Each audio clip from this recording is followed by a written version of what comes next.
మీ పిల్లలు చదువుకున్నది ఎగ్జామ్ హాల్లో రాయాలన్నా కాంపిటేటివ్ ఎగ్జామ్ క్రాక్ చేయాలన్నా మెమరీ ముఖ్యం. మెమరీ అనేది గిఫ్ట్ కాదు, రైట్ టెక్నిక్ అండ్ ప్రాక్టీస్ తో ఎవరైనా సాధించవచ్చు.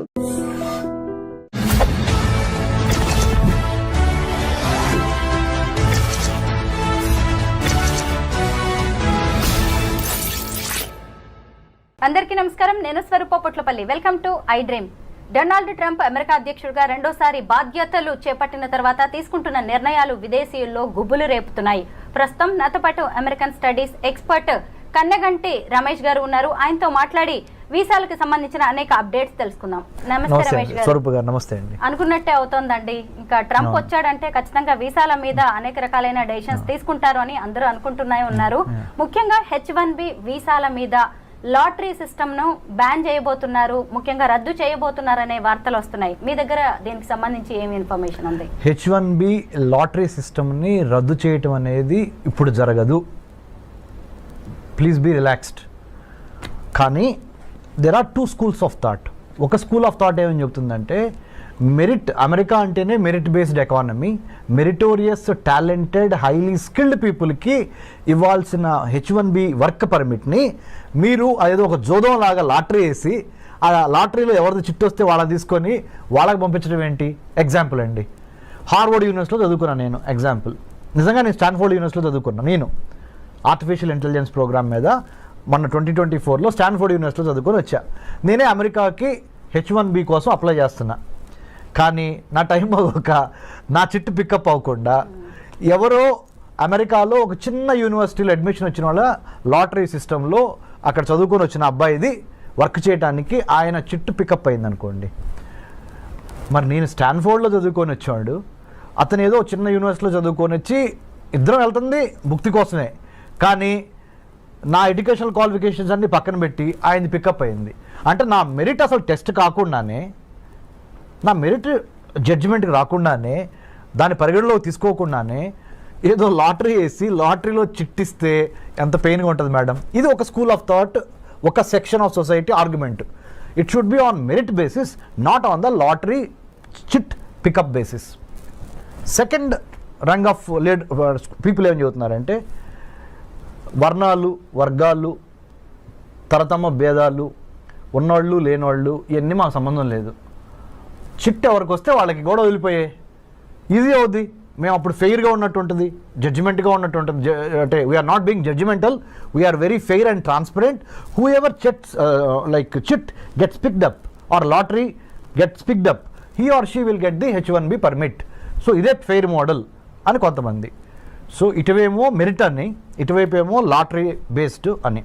చివరికి ఇప్పుడు 2025 హైదరాబాద్లో ఐ డ్రీమ్ స్టూడియోలో స్వరూప పొట్లపల్లి గారితో నేను కూర్చొని రమేష్ కన్నెగంటి మాట్లాడుతున్న ఈ తరుణంలో ఇప్పుడు ఉన్న రూల్ ఏంటి అంటే, చిట్టు ద్వారానే, లాటరీ ద్వారానే పికప్ అయ్యేదే H1Bకి వెళ్తుంది. కానీ ఇంకా అది రద్దు కాలేదు ఆ system. This is the fact. కానీ మనలాంటి వాళ్ళం మాట్లాడుకున్నప్పుడు ఖచ్చితంగా ఒక టాలెంట్ అనేది లక్ డిసైడ్ చేయకూడదు. అవును కదా. మరి ఇప్పుడు ఈ లాటరీ సిస్టమ్ తీసేస్తే మంచిదంటారా, తీయకపోతే మంచిదంటారా? ప్లస్లు ఏంటి, మైనస్లు ఏంటి? చాలా మంచి ప్రశ్న, చాలా తెలివైన ప్రశ్న అడిగారు మీరు. అంటే పబ్లిక్ పల్స్ కూడా ఇలాంటి ప్రశ్న కోసం ఎదురు చూస్తూ ఉండుంటుంది. ఒక మెరిటోరియస్ స్టూడెంట్గా కింద నుంచి చదువుకొని, అంటే స్కాలర్షిప్స్ మీద, మెరిట్ మీద చదువుకొని పైకి వచ్చిన వాడిగా, ఆబ్వియస్లీ నా personal opinion, I will vote for the merit based system. కానీ life is not fair, life is not bed of roses, life cannot be in black and white, there are areas of grey, right, there are colours of grey. కాబట్టి ప్రస్తుతానికి ఒక కొత్త model evolve అయ్యే వరకు we have to follow this model only. This model indicates lottery system of H1B, so that I'm not being partial, I'm not being judgemental, I'm not being selective, I'm not being biased అనేది crystal క్లియర్గా ఉంది. కానీ this is not fair. ఎందుకు? మీరు అన్నట్టుగా talent ఒకటి, luck ఒకటి. నా లక్ బాగుండి నాకు వచ్చింది, నా టాలెంటెడ్ రాలా. మరి రేపు నన్ను తీసుకునే ఎంప్లాయర్ ఉన్నాడు అనుకోండి, అక్కడ అమెరికాలో పెద్ద కంపెనీ ఇన్ఫోసిసే ఉందనుకోండి మేడం, లేకపోతే బిల్ గేట్స్, మన మైక్రోసాఫ్టే ఉందనుకోండి మేడం. నేను లాటరీ ద్వారా పికప్ అయ్యి వచ్చాను, నేను మెరిట్ బేస్డ్ మీద రాలా. అంటే నేను చదువుకుంది స్టాన్ఫోర్డ్ యూనివర్సిటీ, లెక్క ప్రకారం నాకు రావాలి, కానీ నాకు రాలేదు. కానీ ఎవరో ఒక చిన్న యూనివర్సిటీలో చదువుకో, అంటే ఇక్కడ మీరు ఇంకొకటి ఆర్గ్యూ చేయొచ్చు వేరే వాళ్ళు ఏమని అంటే పెద్ద పెద్ద బ్రాండెడ్ యూనివర్సిటీలు చదువుకున్న వాళ్ళకి మాత్రమే తెలివితేటలు ఉంటాయా, చిన్న చిన్న పల్లెటూరు నుంచి లేకపోతే సెకండ్ రంగ్ కాలేజెస్ యూనివర్సిటీస్ నుంచి వచ్చిన వాళ్ళకి తెలివితేటలు ఉండవా అనే ప్రశ్న గ్యారంటీగా లేవనెత్తారు. So nothing is perfect. Every set of judgemental or measuremental basis has its own little bit of fallacies అంటే mistakes, little bit of weaknesses, little bit of shortcomings. ఓవరాల్గా బై అండ్ లార్జ్ ఎవరికి ఎక్కువ న్యాయం జరిగిద్దో ఆ సిస్టమ్ని మనము adopt చేసుకోవాలి. It will take little more time to come to that మెరిట్కి లక్కి ఆర్ మెరిట్కి లేదా వర్గ భేదాలకి అతీతంగా వచ్చే విధంగా ఒక న్యూ H1B సెలక్షన్ ప్రాసెస్ని డిఫైన్ చేసి డిజైన్ చేసి డెలివర్ చేసే డెలివర్ చేసే ఆ 3D రావాల్సిన అవసరం ఉంది. దాంట్లో భాగంగా మేధావులంతా కూర్చొని పాలసీ మేకర్సు, ఎడ్యుకేషనిస్టులు, ఇండస్ట్రియలిస్టులు అందరూ కూర్చొని ఒక న్యూ సిస్టమ్ని బయటికి తీసుకురావాల్సిన అవసరం ఉంది. How do you accommodate A competent, A transparent, A meritorious, A talented guy or girl to work in the United States of America based on the merit base, not on the luck base. ఆ సిస్టానికి రావడానికి we are evolving.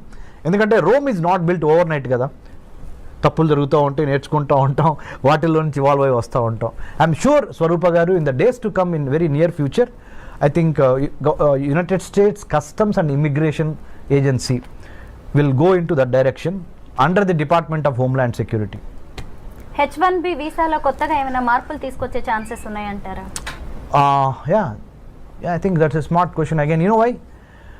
Given the Immigration and Customs Enforcement Agency, given the United States Customs and Immigration Office, given the new geopolitical geostrategic realities of Russia Ukraine on the one hand, Israel Palestine on the other hand, North Korea South Korea, China Taiwan, ఇవన్నీ global flash points, గొడవలు జరుగుతున్నాయి, యుద్ధాలు జరుగుతున్నాయి. వీటన్నిటికీ తోడుగా post COVID-19 world ఆర్డర్లో Covid తర్వాత వచ్చిన ప్రపంచంలో రాజకీయ, ఆర్థిక, సామాజిక, సాంఘిక పరమైన మార్పులు ప్రస్ఫుటంగా కనపడుతున్నాయి. ఆర్థికంగా అమెరికా కుదేలవుతున్న దశ ఇది.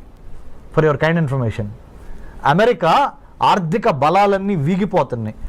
The economic tremors, the political tremors, the technological tremors are really shifting the pendulum in the other direction. Asia ప్రాంతంలో ఉన్న చైనా వైపుకి ప్రపంచ ఆర్థిక, రాజకీయ, వర్తక, వాణిజ్య, వ్యాపార సంబంధాలు చైనా వైపుకి ఇన్ ఫేవర్గా పవనాలు ఇటు మూవ్ అవుతున్నాయి. మంచికో చెడుకో we have to wait and see. But having known this fact, United States of America has got a wake up call. అందుకని మన ట్రంప్ గారు కూడా అన్నారు, hey it's a wake up call from China, People's Republic of China. You know what is it? DeepSeek R1 అనే ఒక కొత్త AI మోడల్ని, chat bot ఇప్పుడు ఏదైతే ఉందో చాట్ GPT లాంటి ఒక మోడల్, కొన్ని $1 బిలియన్ ఖర్చు పెట్టి చాట్ GPTని మనం తయారు చేస్తే, అలాంటి దాన్ని DeepSeek R1 అనే ఒక మోడల్ని చైనా వాడు $5.5 మిలియన్ తయారు చేశాడు. మనమేమో దాని మీద 100 కోట్లు 1000 కోట్లు ఖర్చు పెడుతున్నాం. మనకేమన్నా పిచ్చి పట్టిందా, లేకపోతే మనకేమన్నా తెలివితేటలు లేవా అని మనల్ని మనం ప్రశ్నించుకోవాల్సిన అవసరము, అఘాయిత్యము, సందర్భము ఏర్పడినవి అని సాక్షాత్తు 47th president of the United States of America Donald Trump has given a public statement. అంటే చైనా మ్యానుఫ్యాక్చరింగ్ స్పేస్ని, సైబర్ స్పేస్ని, మ్యారిటైమ్ స్పేస్ని, పొలిటికల్ స్పేస్ని, సర్వీస్ సెక్టర్ స్పేస్ని ఆక్యుపై చేస్తుంది. ఎన్లార్జ్మెంట్, ఎంట్రాప్మెంట్, ఎన్సర్కిల్మెంట్ అనే 3 విధానాల ద్వారా ప్రపంచంలో ఉన్న వర్తక, వాణిజ్య, వ్యాపార, సాహిత్య, రాజకీయ రంగాల్లో, ఆర్థిక రంగాల్లో తనదైన ముద్ర వేసుకోవటానికి చైనా నడుం బిగించి ఎన్లార్జ్మెంట్, ఎంట్రాప్మెంట్, ఎన్సర్కిల్మెంట్ అనే 3 స్ట్రాటజీల ద్వారా చాప కింద నీరులాగా ప్రవహిస్తున్న తీరుని అమెరికా గ్రహించింది. అమెరికాతో పాటు ఇండియా గ్రహించింది. ఇండియాతో పాటు ఆస్ట్రేలియా, జపాన్, మిగతా దేశాలు కూడా గమనించినాయి. ఈ 4 దేశాల పేర్లు ఎందుకు ప్రస్ఫుటంగా ప్రస్తావించానంటే మేడం గారు, స్వరూప గారు, India, Australia, Japan, United states ఈ 4 కలిపి ఈ చైనాని ఎదుర్కోవటానికి క్వాడ్గా ఏర్పడింది. QUAD అంటే 4 చతురస్రాకారంలో ఈ 4 దేశాలు ఈ చైనా ఎదుర్కోవటం కోసం ఇందాక మీకు చెప్పాను spaces, manufacturing space, cyber space, maritime space, service sector space and political space, వీటిని కాపాడుకోవాలి దీని నుంచి, చైనా నుంచి అని ఈ 4 దేశాలు జతగట్టినాయి. వీటితో పాటుగా భారత్ అంటే వీటిలో ఒకటైన భారత్ ఇటు బ్రిక్స్ని మేనేజ్ చేయాలి. Brazil, Russia, India, China, South ఆఫ్రికాలోనూ భారత్ ఉంది. ఇటు క్వాడ్ అంటే Australia, Japan, India, United States, ఇక్కడ కూడా ఇండియా ఉంది, ఇక్కడ కూడా ఇండియా ఉంది. మరి వీళ్ళతోనూ వెళ్ళాలి, వీళ్ళతోనూ వెళ్ళాలి. ఇద్దరితో కలిసి వెళ్ళి తన యొక్క రాజ్య ప్రయోజనాల్ని ఎలా కాపాడుకోవాలనే రాజకీయ దౌత్యపరమైన చదరంగంలో భారత్ చాలా స్మార్ట్గా తన పావుల్ని కదపాలి. ఇంత దీనికి ఒక బ్యాక్గ్రౌండ్ ఉంది ప్రపంచ రాజకీయాల్లో. ఇప్పుడు జరుగుతున్న COVID-19 పరిణామం తర్వాత అమెరికా ఆర్థిక వ్యవస్థ కుప్పగూలిపోయి, అందుకనే let's make America great again అనే నినాదంతో ప్రెసిడెంట్ ట్రంప్ ఎందుకు అధికారంలోకి వచ్చాడు అంటే, ఉన్న వాళ్ళకి అమెరికా పౌరులకి ముందల విద్య, వైద్యం, ఆరోగ్యం, పర్యావరణం, వాళ్ళకి భద్రత, ఉపాధి ఇవ్వగలిగితే తర్వాత మిగిలింది ఏదన్నా ఉంటే ప్రపంచ దేశాలకు పంచిపెడతాము అనే ఒక బేసిక్ నాలెడ్జ్ నుంచి, బేసిక్ ఐడియాలజికల్ ప్రిమైజ్ నుంచి ఆయన let's make America great again అన్నాడు. అందుకని ఇండియాకి నిన్నగాక మొన్న $21 మిలియన్ రద్దు చేశారు US ఎయిడ్ నుంచి. ఇది ఇండియాలో ప్రజాస్వామ్యాన్ని పెంపొందించడానికి, ఎలక్షన్స్ని పెంపొందించడానికి $21 మిలియన్ శాంక్షన్ అయి ఉంటే దాన్ని రద్దు చేసేశారు Elon Musk, department of government efficiency, కొత్త డిపార్ట్మెంట్ వాళ్ళు. ఎందుకంటే ముందర మన దేశం గురించి మనం ఆలోచిద్దాం. అది అమెరికా, అది భారత్ కానీ, నేపాల్ కానీ, బంగ్లాదేశ్ కానీ, ఏ దేశమైనా మనకెందుకయ్యా, America first, let's make America great again అనే నిదానంతో ట్రంప్ ఉన్నాడు. కాబట్టి దీనికి ఎంత బ్యాక్గ్రౌండ్ ఉంది. ఐ డ్రీమ్ ద్వారా, మీ ద్వారా, you are such a senior journalist with so much of hard work that you have put in the capital of India and elsewhere in the country. So my humble appeal to I dream viewers is, అర్థం చేసుకోండి, America యొక్క ఆర్థిక వ్యవస్థ పరిస్థితి బాగోలేదు. China చాలా తెలివిగా, చాలా స్పీడ్గా, చాలా సర్ప్రైజ్ ఎలిమెంట్స్తో అమెరికాని కొట్టటానికి ఆర్థికంగా, రాజకీయంగా, సాంకేతిక పరంగా ప్రతి అంశంలోనూ, ప్రతి డిపార్ట్మెంట్లోనూ అమెరికాని శాసించే విధంగా చైనా ఎదుగుతున్నది. కాబట్టి భారత్ ఏం చేయాలి అంటే, ప్రపంచ రాజకీయాల్ని ఒక తెలుగువాడిగా మనం గమనించి చాలా స్మార్ట్గా మన ఆర్థిక, రాజకీయ, వర్తక, వ్యాపార, వాణిజ్య ప్రయోజనాల్ని కాపాడుకుంటా ఇటు అమెరికాతోనూ ఉండాలి, ఇటు చైనాతోనూ ఉండాలి, ఇటు రష్యాతోనూ ఉండాలి, ఇటు యూరోపియన్ యూనియన్తోనూ ఉండాలి అనే ఒక smart, the combination of muscle power and then mind power, ఈ రెండు కలిపి స్మార్ట్ పవర్గా ఎదిగి మనల్ని మనం కాపాడుకోవటం చాలా ఇంపార్టెంట్. ఇలాంటి పరిస్థితుల్లో మరి ముఖ్యంగా కొత్త అధ్యక్షుడు వచ్చినప్పుడు కొత్త ఆశయాలతో వస్తూ ఉంటాడు. వాటిని అర్థం చేసుకొని దానికి అనుగుణంగా ప్రీ డిపార్చర్ ఓరియంటేషన్ అంటారు, PDO అంటే ఇక్కడి నుంచి వేరే దేశం వెళ్ళేటప్పుడు ఆ దేశం యొక్క చట్టం ఏంటి, న్యాయం ఏంటి, సంస్కృతి ఏంటి, సాహిత్యం ఏంటి, చరిత్ర ఏంటి అనేది అవగాహన లేకుండా ఏదో వీసా వచ్చేసింది కదా అని చంకలు కొట్టుకొని బొమ్మని మీరు ఫ్లైట్ ఎక్కి అక్కడ దిగంగానే వాడు చెప్పేది మీకు అర్థం కాదు, మీరు చెప్పేది అర్థం కాదు, మీరు అక్కడికి వెళ్ళిన తర్వాత భారతదేశంలో ఎలా ఉన్నామో అలా ఉందాం అనుకుంటే కుదరదు, తిరిగి మళ్ళీ డిపోర్టేషన్ అంటాడు, ఇంకోటి అంటాడు, H1B వర్క్ వీసాల గురించి మాట్లాడతాడు, F1 స్టూడెంట్ వీసాల గురించి మాట్లాడతాడు, ఆప్షనల్ ప్రాక్టికల్ ట్రైనింగ్ 20 గంటల మించి చేయకూడదు అంటాడు. అర్థం కాక ఏం చేయాలి అర్థం కాక ఇవన్నీ కాకుండా ప్రీ డిపార్చర్ ఓరియంటేషన్, PDO అంటే వేరే దేశంలోకి, మన దేశం నుంచి వేరే దేశంలో కాలు పెట్టబోయే ముందల అక్కడ చేయవలసిన అంశాలు ఏంటి, చేయకూడని అంశాలు ఏంటి, అక్కడ రాజకీయం ఏంటి, చరిత్ర ఏంటి, సాహిత్యం ఏంటి, వర్తకం, వ్యాపారం, వాణిజ్యం అక్కడ ఎలా జరుగుతుంది అనే దాని మీద మినిమం కామన్ సెన్స్తో, మినిమం హోంవర్క్తో ప్లాన్, ప్రిపేర్, పర్స్పైర్, ఇన్స్పైర్ అనే విధంగా మనం అక్కడికి వెళ్తే మంచిది. 2025లో H1B వీసా రెన్యువల్ ప్రాసెస్ ఎలా ఉండబోతోంది? 2025లో ఏమైనా మారే ఛాన్సెస్ ఉన్నాయి? ఓకే, రెన్యువల్కి సంబంధించినంత వరకు గుడ్ న్యూస్. మంచి ప్రశ్న అగైన్. ఎందుకు చెప్పనా, ఇప్పుడు వరకు 2024 మ్యాక్సిమం 2024 2023-2024 ప్రథమాంకం వరకు, ద ఫస్ట్ పార్ట్ ఆఫ్ 2024 వరకు ఏంటి, H1B వీసా రెన్యువల్ కావాలంటే మీరు ఉదాహరణ, నా పేరు డాక్టర్ రమేష్ కన్నిగంటి, నేనే అనుకోండి, నేను అమెరికాలో సిలికాన్ వ్యాలీలో సియాటల్, శాన్ ఫ్రాన్సిస్కో, బే ఏరియాలో నేను లెట్సే మైక్రోసాఫ్ట్లో పనిచేస్తున్నా. H1B మీద నేను అమెరికా వెళ్ళి ఒక 3 ఏళ్ళు జాబ్ చేశా. మళ్ళీ నేను రెన్యువల్ చేయించుకోవాలి. అక్కడి నుంచి ఇండియా వచ్చి ఇండియాలో కొన్నాళ్ళు గడిపి మళ్ళీ I have to renew my H1B. దానికి సొంత దేశానికి తిరిగి రావాల్సి వచ్చేది. అప్పుడు నేను అక్కడ ఆ ఎంప్లాయర్కి నేను ఎంప్లాయీ, ఆయన ఎంప్లాయర్, నాకు ఉద్యోగం ఇచ్చిన ఆయన, నేను ఉద్యోగం చేస్తున్నానండి.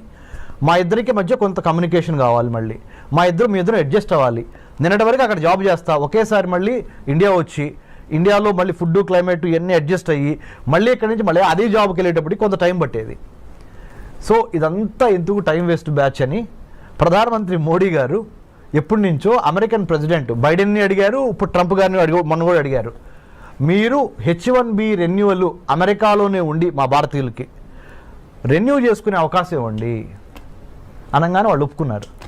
ఇప్పుడు now they are going to give us the chance to renew our H1B by being in the United States of America. You don't need to come back to India.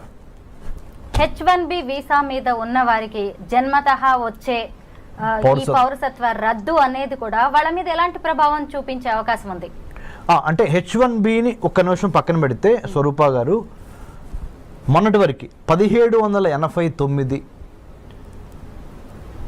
George Washington ప్రథమ American president, 47th president of the United States of America Donald Trump ప్రమాణ స్వీకారం ముందల వరకు, అంటే జనవరి 2025 జనవరి 20 వరకు ఏంటంటే, ఆ దేశంలో కనుక ఒక ప్రెగ్నెంట్ లేడీ జన్మనిస్తే ఆటోమేటిక్గా అబ్బాయికి కానీ అమ్మాయికి కానీ ఆ అమెరికన్ పౌరసత్వం వచ్చేసేది. కానీ ట్రంప్ ఏం చేశాడు, అమెరికన్ పౌరసత్వం ఇవ్వటం ఈజీ, కానీ పౌరసత్వం ఇచ్చిన తర్వాత బెనిఫిట్స్ కూడా ఇవ్వాల్సి వస్తున్నాయి. ఆ బెనిఫిట్స్కి అయ్యే డబ్బులు ఖర్చు ఎంత అవుద్ది అంటే, when you are pregnant, you are coming and delivering a baby in my country, that is United States of America. The moment your baby is born on this land, he or she becomes a American citizen కదా. మరి American సిటిజన్ని మళ్ళీ protect చేసుకోవాల్సిన బాధ్యత ఎవరిది? నాదే కదా, అంటే being the American president. So దానికి అయ్యే ఖర్చు ఎంత, దానికి అయ్యే నా బరువు ఎంత, బాధ్యత ఎంత అని వాళ్ళు బేరీజ్ చేసుకొని, ఎందుకంటే ఆయన బిజినెస్ మ్యాన్ కదా, బేరీజ్ వేసుకొని నా వల్ల కాదు బాబు, ఇక నుంచి ఏం చేద్దామంటే అమెరికాలో వచ్చి అమెరికన్లో డెలివరీ అయిన ఏ బేబీకైనా 2-3 కండిషన్స్ పెడుతున్నా. తండ్రి కానీ తల్లి కానీ పౌరసత్వం అయినా అయి ఉండాలి, లేదా గ్రీన్ కార్డ్ అయినా అయి ఉండాలి, లేకపోతే మీకు మీ అబ్బాయికి కానీ అమ్మాయికి కానీ నేను ఇక్కడ పౌరసత్వం ఇవ్వలేను. మీరు ఏదో విజిటర్ వీసా మీద వచ్చి, స్టూడెంట్ వీసా మీద వచ్చి, J1 వీసా మీద వచ్చి, L1 మీద వచ్చి, M1 వీసా మీద వచ్చి ఇక్కడ మీరు మీ అబ్బాయి అమ్మాయి ఇక్కడ పుడితే మొన్నటి వరకు అయితే చెల్లింది పౌరసత్వం వచ్చేది, ఇప్పుడు నా వల్ల కాదు. Because America doesn't have that kind of money or that kind of wherewithal to protect your child, because I have to give you all the American సిటిజన్షిప్కి ఉన్న బెనిఫిట్స్ అన్ని ఇవ్వాల్సి వస్తుంది. I'm not in a position for the time being. రేపొద్దున వేరే president వచ్చిన తర్వాత, president ట్రంప్కి ఇది సెకండ్ టర్మ్, ఫైనల్ టర్మ్, రేపొద్దున వేరే ప్రెసిడెంట్ వచ్చిన తర్వాత ఆయన మారిస్తే నాకు సంబంధం లేదు. నేను దిగిపోయే వరకు, అంటే 2025 నుంచి అనదర్ 4 years 2029 వరకు నేను మట్టికి మీకు అమెరికా పౌరసత్వం ఇవ్వలేను. బర్త్ రైట్ సిటిజన్షిప్ అనేది మీ బర్త్ రైట్ అని మొన్నటి వరకు అన్నారు కదా, అది ఇప్పుడు కాదు. మీకు బర్త్ రైట్ కావాలి, సిటిజన్షిప్ కావాలి అంటే అమెరికాలో కొన్ని కండిషన్స్ ఉన్నాయి. కండిషన్ నెంబర్ 1, భార్యాభర్తల్లో ఒకళ్ళకి పౌరులై ఉండాలి, అమెరికా పౌరులు. రెండో కండిషన్, కనీసం గ్రీన్ కార్డ్ అయి ఉండాలి. ఈ 2 కండిషన్స్ పెట్టారండి. Thank you so much Ramesh గారు. థ్యాంక్ యూ స్వరూప గారు, థ్యాంక్ యూ వెరీ మచ్.